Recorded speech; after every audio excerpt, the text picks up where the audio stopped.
Welcome. Today we're going to be talking about self-efficacy, optimism, and hope. So I want to start with a quick overview of what we're going to be talking about, which is time orientation, self-efficacy, optimism, and hope. So let's start off with time orientations.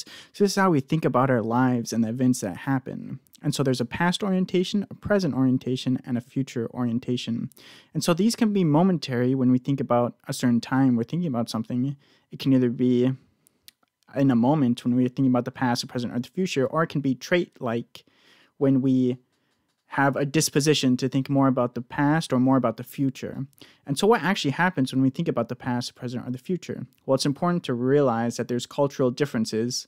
Like everything in this series, there's going to be different ways, different conceptualizations and topics affect different cultures. So let's start off with the past and look at it in a Western culture, where if we have an individual who is very focused on the past, who has a trait like disposition to the past, they're going to have a very conservative approach, and they're going to try and stick to the status quo. Whereas in an Eastern tradition, a past orientation may be associated with generational knowledge, keeping all the rituals and ceremonies inside the generational loop and being a preserver of knowledge. And so if you have a present focused, from the Western perspective, we sort of see these people as hedonic and hedonistic. And so mainly we see these people as just overly enjoying the present moment to the exclusion of thinking about their futures, which can be detrimental. Whereas if we look at an Eastern perspective, the people who have a present trait-like orientation, we will associate them with having more calmness and being more spiritual. And then if we look at future orientation in a Western perspective, we're going to see that people are very proactive, and they're very successful at what they do. So this is one of the major correlates with success. And if we look at Eastern, how do they relate to the future orientation? We see something very interesting in that they see the world as polychromatic, meaning that they see events happening almost simultaneously, despite them happening in the future, the present, or the past. And that's very different from a Western tradition in which we see things as monochromatic, meaning it happened now, or it happened back then, or it's going to happen in the future. And we also see that they view time as being less limited, and they view their friendships and their relationships as far more important than their time, which is different than the Western perspective. So now, with that out of the way, all of these topics, self-efficacy, optimism, and hope, are going to have a future orientation to them, as in we're going to be predicting the future. That's what all of these measurements aim to identify your ability to do. So let's just go over self-efficacy quickly. So this is your belief in your ability to succeed in a task or a situation. And so there's two components to this. There's the difficulty of the task or the situation, and how much resources you think is going to be needed to complete this task. And then there's another part of self-efficacy, which is your ability to do the task. What do you think your ability to do? So how hard do you think the task is, and your ability to actually do the task. And so where does self-efficacy arise from? It comes from our social cognitive theory. And this is the theory that we create models of the world, and we see our actions, and our actions go and sort of change our own models of the world. And we have this sort of feedback loop where we do actions, and then we see a change in the world, and we sort of realize we have some sort of power to actually change the world and our environment. And from this social cognitive theory, we can also see how others are able to change the environment and change the world around them. What are they able to do? So from this social cognitive theory, we sort of come up with the idea of how much we're able to do certain things. And so one of the ways that this social cognitive theory has been used to push positive change is actually in family planning in countries where women don't have as many rights, or they don't have as many resources. And so how do you actually get a societal change in family planning for these countries that maybe not have the best family planning? Well, they actually had sitcoms where the women in the show would sort of engage in family planning and talk about family planning. And what they saw is that on a societal level, these countries that saw this sitcom were actually better able to have productive family planning. And so that's quite interesting and speaks to our ability to look at role models and sort of see what they can do and then sort of replicate what they can do and integrate that into our own idea of what we can do. And so we get that our self-efficacy kind of determines the actions we're going to be able to do, because if we think we can do an action, we're going to be more likely to do the action, as opposed to if we don't think we can do something, we're less likely to actually do it. So how do we increase our self-efficacy? Well, self-efficacy comes from our previous experiences. So what have we seen ourselves be able to do? So that is one potential way you can increase your self-efficacy, is by getting lots of minor wins and excelling in smaller things that you are more likely to excel in. And then there's this idea of modeling, which we just talked about. So maybe finding a model or a role model who succeeds in the thing you're trying to succeed in, and sort of aspiring to be them and realizing then that they have a positive change in the world. And then another way you can increase your self-efficacy is through visualizing yourself actually doing the goal and being successful. And this next one is persuasion, in which a trusted person or someone high in the field that you're aspiring to do actually comes and like talks to you about it and sort of gives you reassurance and sort of persuades you to actually engage in this task or situation. And then we have emotional regulation. So we know from the past couple lectures that when you have negative emotions, you have a really limiting ability to do certain tasks. And that is the same with self-efficacy, in that if you're feeling a lot of negative emotions, you're less likely to feel self-efficacy, and you're less likely to actually engage in that task. So really regulating your emotions and being able to stay away from the negative emotions can increase your self-efficacy. And so how do we actually measure self-efficacy? So there's situational measures of self-efficacy, and this is kind of a debate in the field, is if self-efficacy is a situational measurement, or if self-efficacy has a trait-like quality.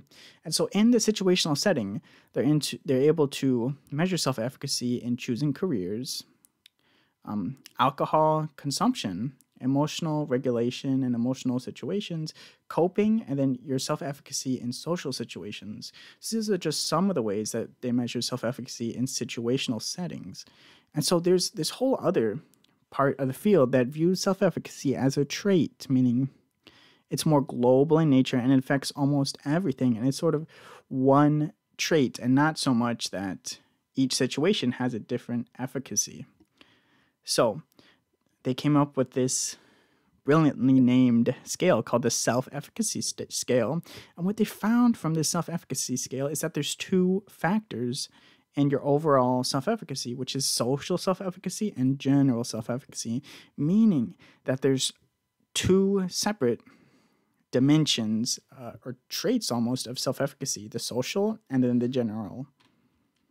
And so what does self-efficacy actually measure, and what are the outcomes?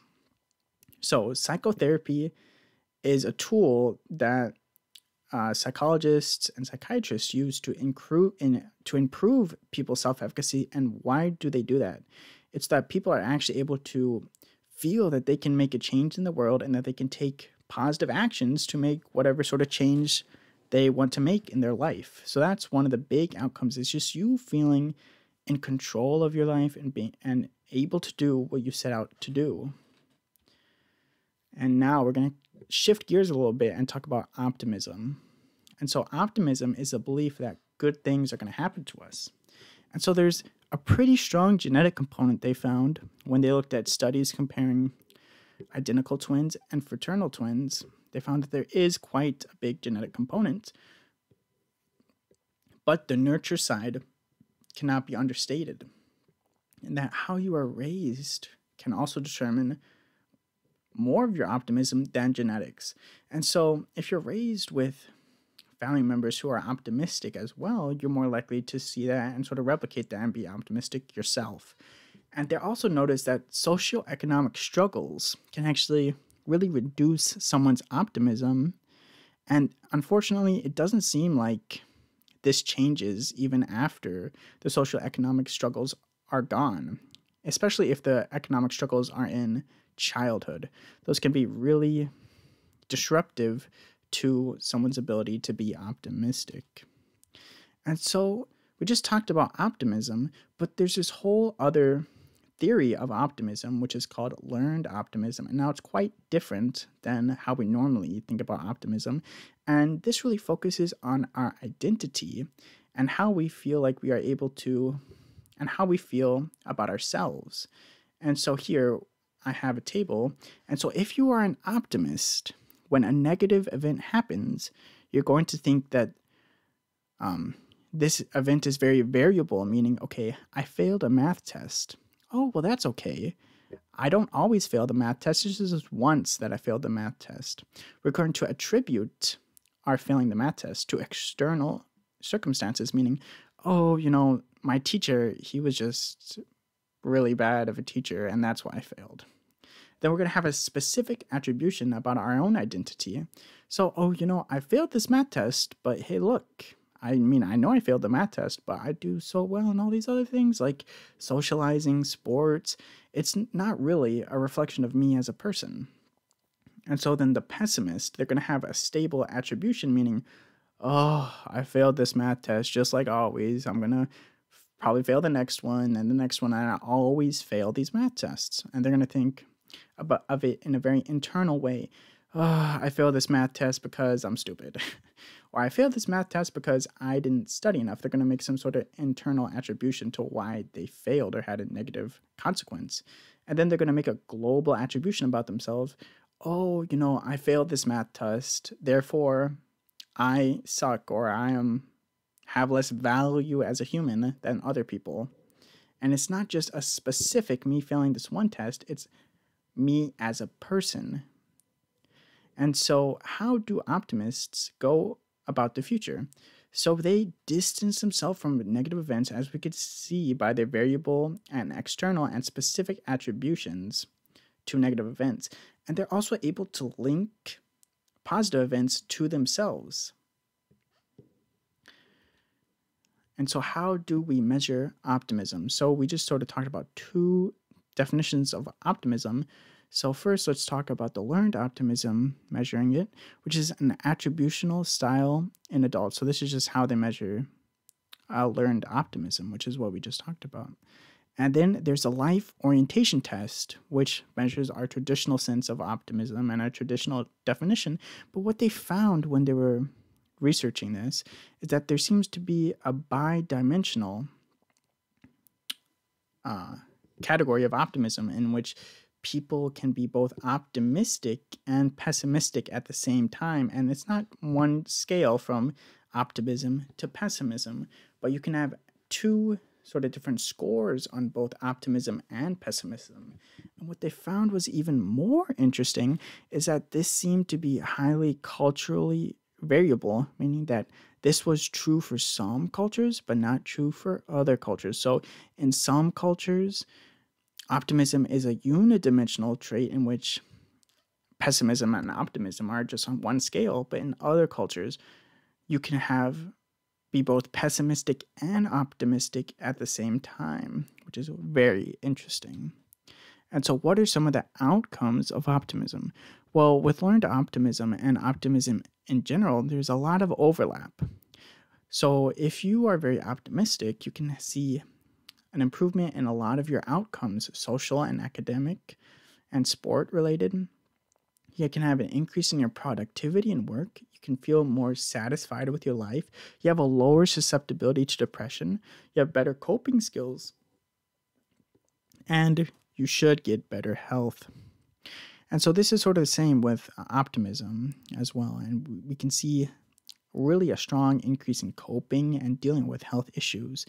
And so, as we talked about a couple lectures ago, health actions is actually one of the major mechanisms for how mental health sort of integrates with physical health, and that when you have better mental health, you are able to take more health actions that actually reduce your risk of dying and having adverse health outcomes.